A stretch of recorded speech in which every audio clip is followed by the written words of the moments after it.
Welcome to chapter 15.8. We're going to be talking about a topic called change of variables. And this is actually an idea you've seen before from your Calculus 1 class. It's just not usually called change of variables. So this is the equivalent in Calc 1.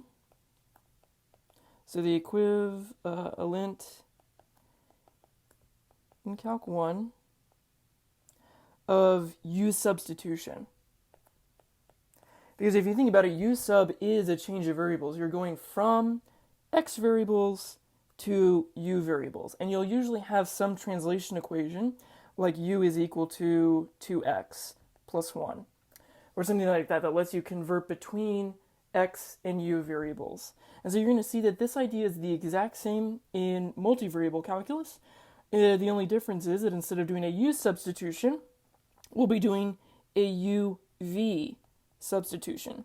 So a function of two variables, right, has to have two substitution equations. Right, so we'll be changing variables from x and y to u and v, and you'll see why that's useful. And I think the best way to introduce why it's useful is with a motivating example. So I'll start with example 1. It says evaluate this double integral of this function, dx dy, over this region R. So let's take a look at the region. This region is like a tilted square on its side. And if you think about it, this would be a really, really hard region to integrate because you would have to find equations for all of these lines. So that would be like y equals 1 minus x. You would have to write equations for all these lines. And then, at least, you would have to break this up into two different double integrals summed together. So this would have to be, let me write that. So to integrate over this region, so here's R, so to integrate R,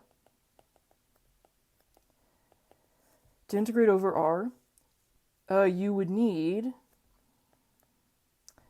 at least the sum of two double integrals. And we'll take a look at why that's the case.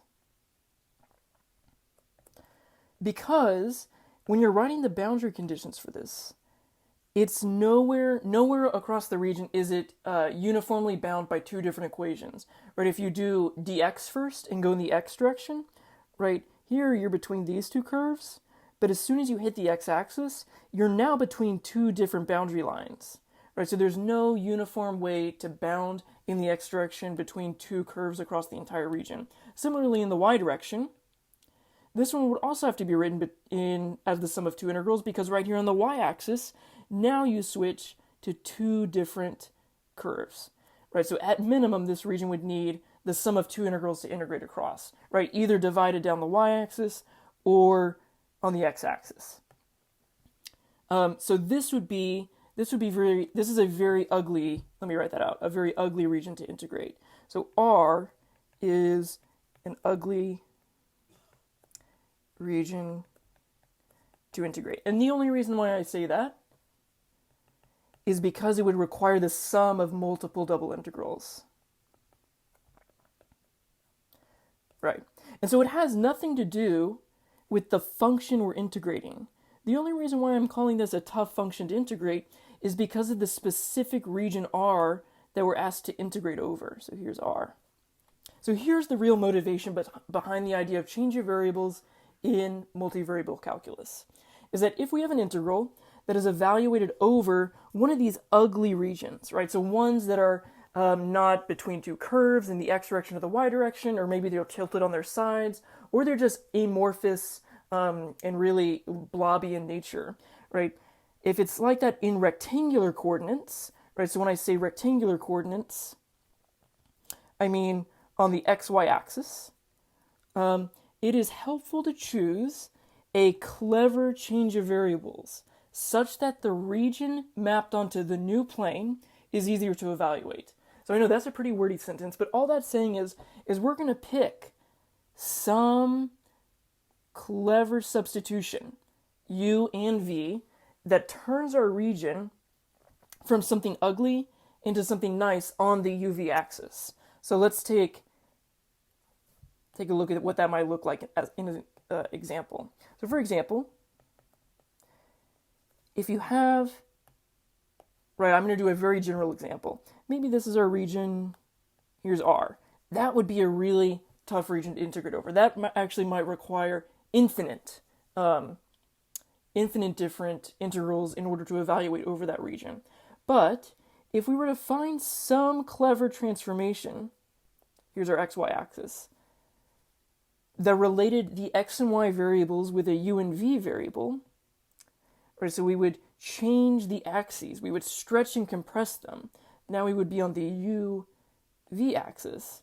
We would choose them in such a way that it would morph the region R into something that's really nice to evaluate. And usually that turns out to be like a square.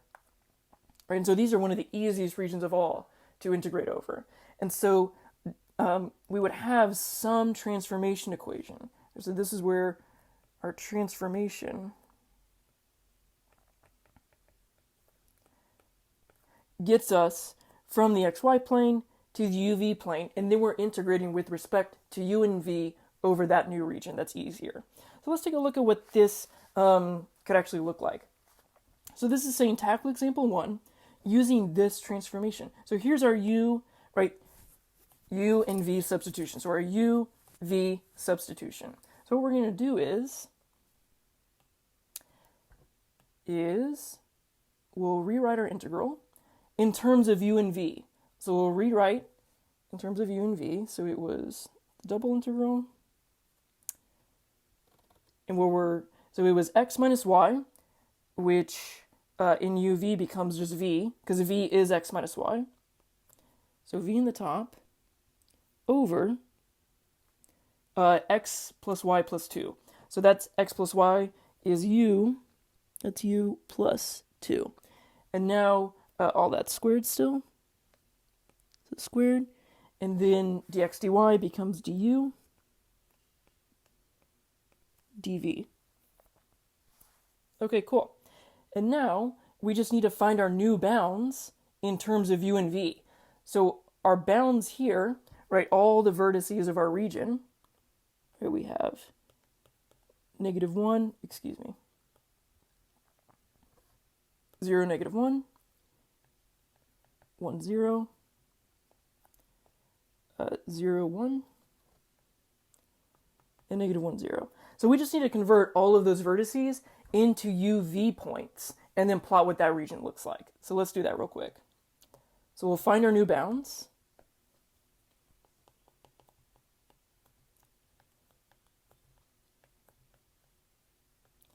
All right, so those are the bounds that go on the integral. So let's do that real quick. Our points were 1, 0, -1, 0, 0, 1, and 0, -1. Let's find out what those translate to on the uv axes. So u on the point 1, 0 becomes it's x plus y. So in this case, that's 1. And v is x minus y. So that is also 1. For the point -1, 0, u becomes x plus y, which is -1. And v becomes x minus y, which is also -1. For this point, u becomes x plus y, which is 1, and v becomes x minus y, which is -1. And 0, -1, u becomes -1, and v becomes +1. I don't know why I wrote it like that. Okay, cool. So let's sketch out the new region on the uv plane. So here's u and v in our new region. So we have the point 1, 1, -1, -1, 1, -1, and -1, 1. So that now gives us, that's our region R. So what this specific transformation did this transformation of u and v took this region R, right, that was tilted, it was kind of the diamond shape centered at the origin, and really what this transformation did was it rotated it 90 degrees so that it was parallel with the axes, right? And so this region is going to be much easier to integrate over. And so that's why we pick a clever transformation, not just any transformation, but one that's going to do that specific morphing of the region so that it becomes something easy to integrate. So now we can set up the bounds of our integral really easily. So in this case, the u variables go from -1 to 1,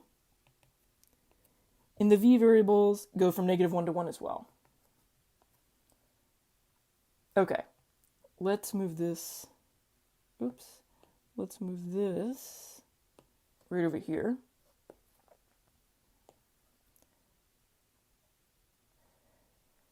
Okay, so the last thing we're missing when we do a change of variable equation is something that's a little non-intuitive in the beginning. But if you remember, when we've been doing these transferring to different coordinate systems, right, this really is a new coordinate system. Just like we've learned polar and spherical and cylindrical, those are all specific coordinate systems. And this UV one is kind of a general coordinate system. But if you remember, anytime we did a coordinate system change, the volume or the area differential here at the end would sometimes get something multiplied in front of it, like r d theta, or in spherical coordinates, it was rho squared phi d rho d phi d theta, right? So there was something that got multiplied in front. And so we are about to find out what that is. And it's something called the Jacobian. And so the Jacobian is this factor that gets multiplied in front of your area differential. And what it really is it's what's called an area expansion factor. And what that means is when you convert from one coordinate system to another, like from the xy coordinate system to the uv, or maybe from xy to polar or to spherical, there's sometimes an area expansion. So out of this region R on the xy plane, there's going to be this equivalent region on the UV plane, which when you integrate over it, will give you the same answer. But the thing that's not conserved is the area. So the area of R here, the area of R in the xy plane, is not guaranteed to be the same as the area in your new coordinate system plane. And so what this does is we need to introduce a factor that accounts for either the expansion or the shrinkage of area that you get by changing the axes to make your region look nicer.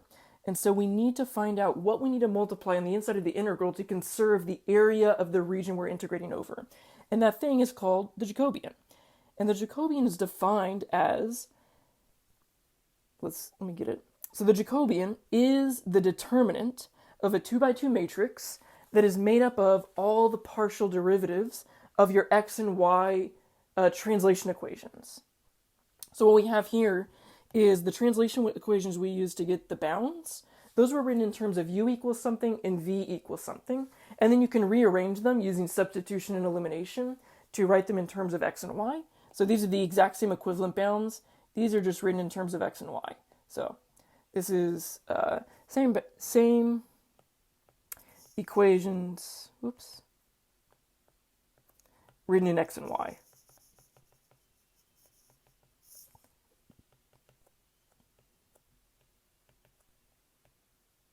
All right, so it's the exact same thing. We just rearranged it so that we can find the Jacobian. Because the Jacobian is, so that's the same as the partial derivative of x with respect to u, the partial derivative of x with respect to v, partial y, partial u, and then partial y, partial v, and the determinant of that 2x2 matrix. So this is just that written in a different notation. So let's calculate what the specific Jacobian is for this transformation. Let's see. Okay, so for example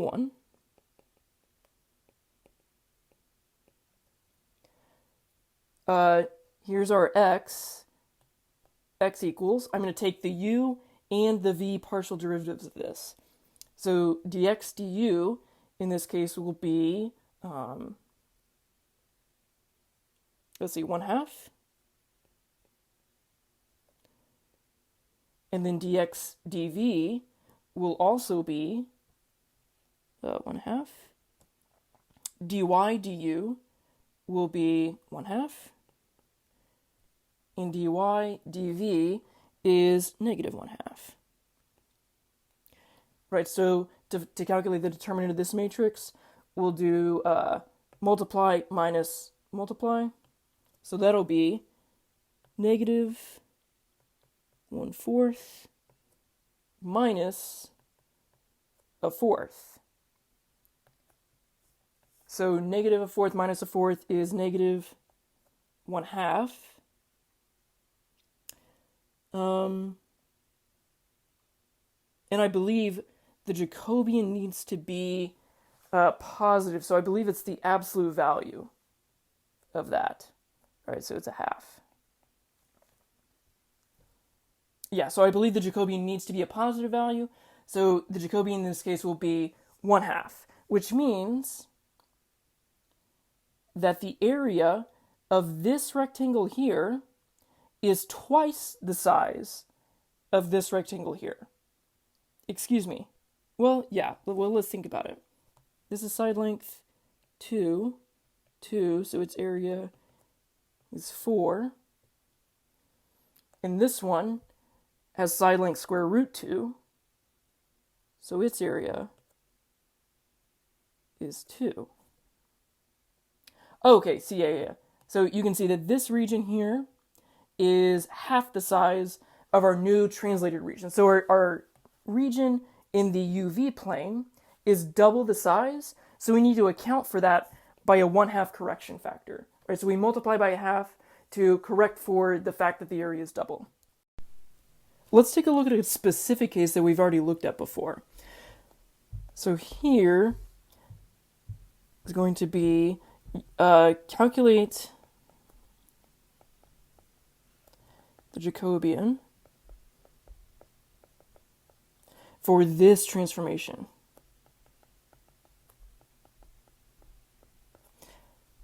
So see if you recognize this. X equals r cosine theta, and y equals r sine theta. All right, this will look super familiar. That's our polar translation equation. Instead of using u and v, instead in polar we use r and theta, but the idea is exactly the same. The names of the variables are just different.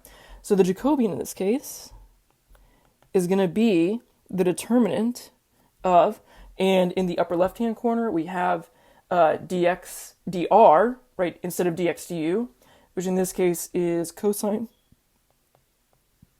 theta. Let me pick a little bit smaller pen. Then we have dx d theta, which is negative r sine theta. Then we have dy dr, which is sine theta.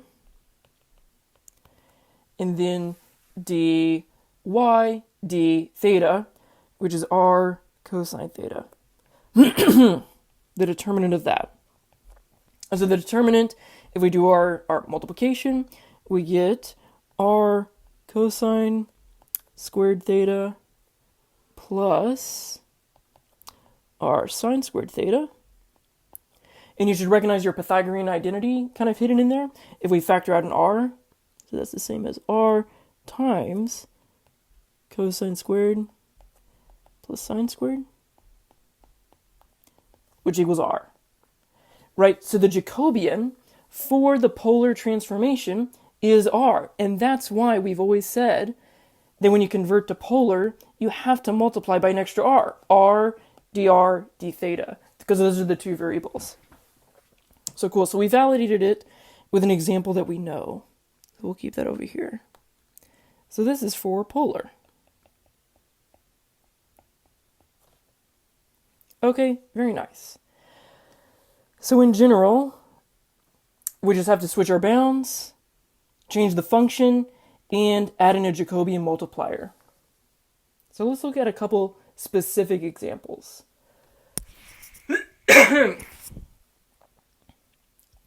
solve the system, u equals x minus y, v equals 2x plus y, for x and y in terms of u and v.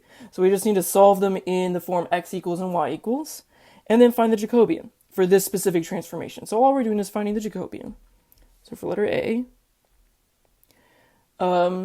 if you solve this for x and y using substitution and elimination, you can get x should equal,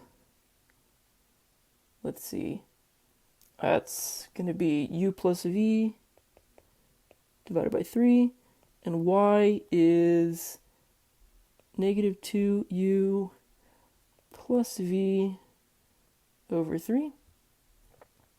Okay, fantastic. And now let's calculate the Jacobian. So the Jacobian,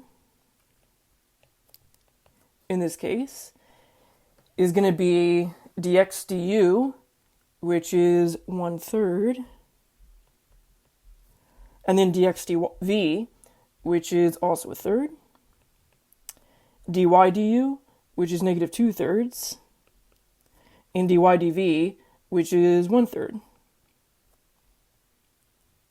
And so that becomes 1/9 minus a minus, so plus 2/9,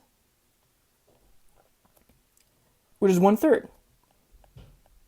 So that means under this transformation, the transformed region is going to be 3 times bigger than the original one. So that's kind of good to know. So there's our Jacobian for this specific transformation. And then find the image under the transformation, the same one, of the triangular region with vertices 0, 0, 1, 1, and 1, negative 2 in the xy plane. So let's sketch the original region. So here, I'll do the original region.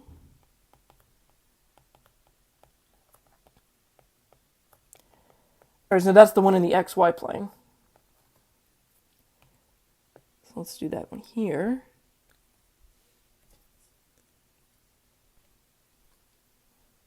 Let me do this. So here's x, y. So it's 0, 0, 1, 1, and 1, negative 2. So here is the region, the original one. So I'll call that like R1. And so this is kind of an ugly region because if you were to slice it in the x direction first, you would have to do it twice. So you would have to sum 2 double integrals, right? Because the curve, the 2 boundary curves changes at the x-axis, right? You're in between these two, and then you're in between these two.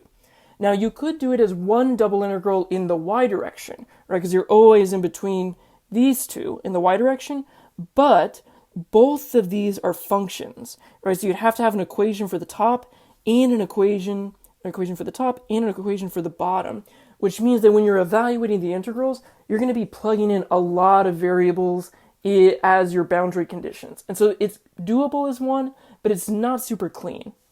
So what we're going to do is we're going to apply this transformation and see if we can turn it into a nicer region. So let's apply the transformation and go into the UV plane. So now we have U and V. And we'll do our conversion equations for the points. So our points were 0, 0. Then we had 1, 1. And what was it? 1, negative 2. Let me double check. Yeah, 1, negative 2.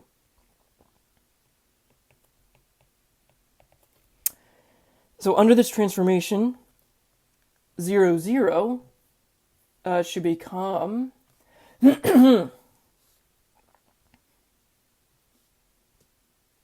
so u is x minus y, so that's just 0. And v becomes 0. For 1, 1, u is x minus y, which is 0. And v is 2x plus y, which is 3. And then here, x minus y is, so u is 3. and v is 2x plus y, so that's 0. So these are, I can already tell, are going to be much nicer. So we have the point 0, 0, the point 0, 3, and the point 3, 0. So here is our new transformed region on the UV plane. Much nicer. So here's like R2. Or so you can see we made a much nicer region. It kind of stretched and rotated it so that it was flush up against the origin and all in quadrant 1, right? And we know for this specific translation equation, this triangle is exactly 3 times bigger than this region here, right? And that would go for any region in the xy plane.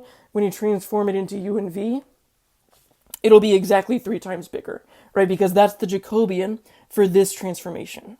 Okay, cool. So that's what we did.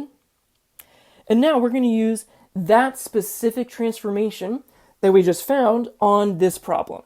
So let's apply it. So here we go. So we're going to apply that transformation. Let me rewrite it here. So it was u equals, it was x minus y. So u is x minus y, and v was 2x plus y. Just so we have that. And then we want the region R in the first quadrant bounded by these lines. Okay, so we should sketch this. So bounded by these lines. Okay, so we have a lot of them. Let's work on sketching them real quick. So we'll do our x and y axis.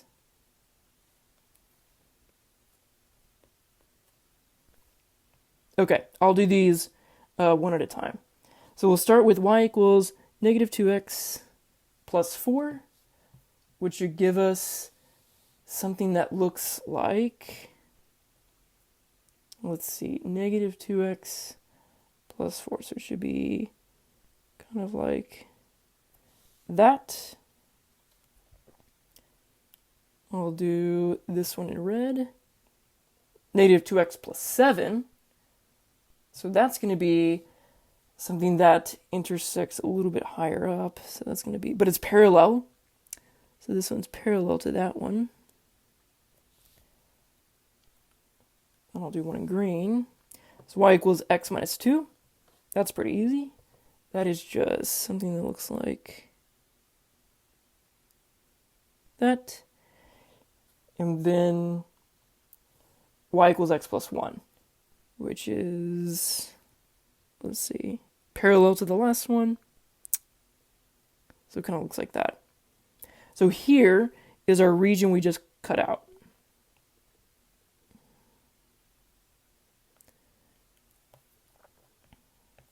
And let me get these intersection points real quick. This should be, I have these in front of me, but you could solve for them. But I'm just going to give them to you real quick. So this is 2, 1, 2, 0.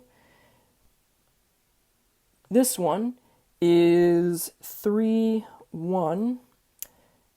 This one is 2, 3.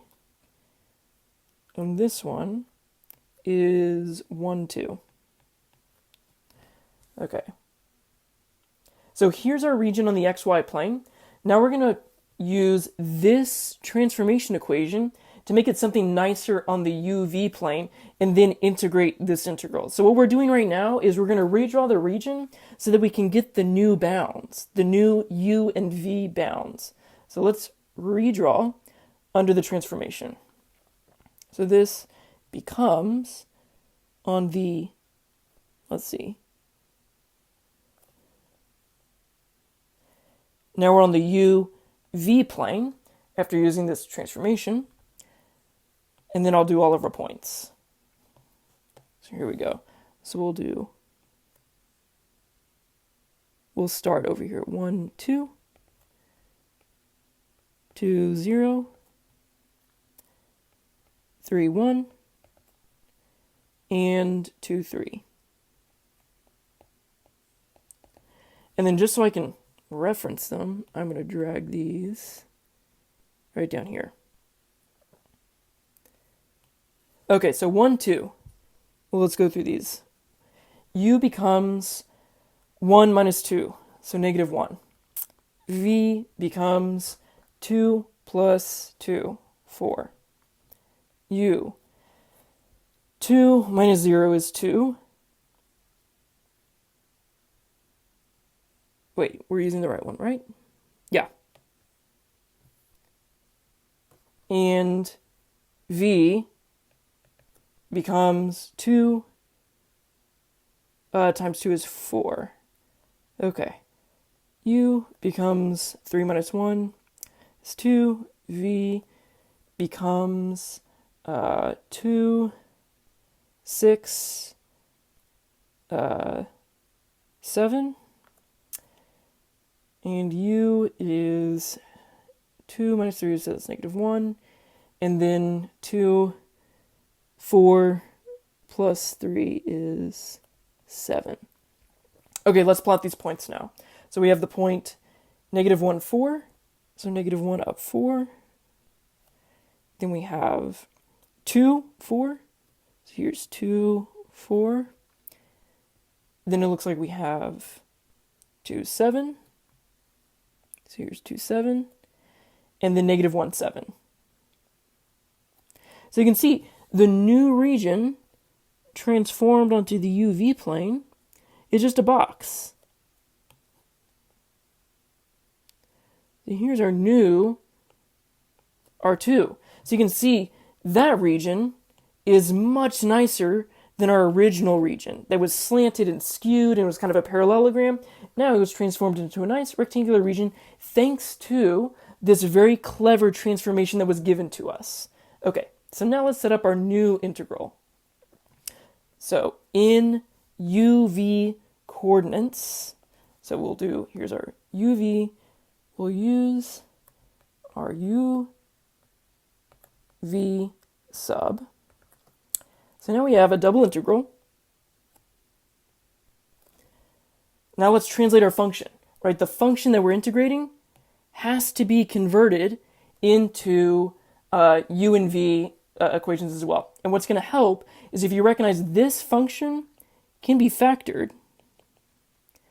And you actually might see that this is a very cleverly written problem because it factors exactly into, you might guess it, the product of the two transformation equations. So x minus y times 2x plus y. So that can be factored into that, which means that when we substitute u and v into our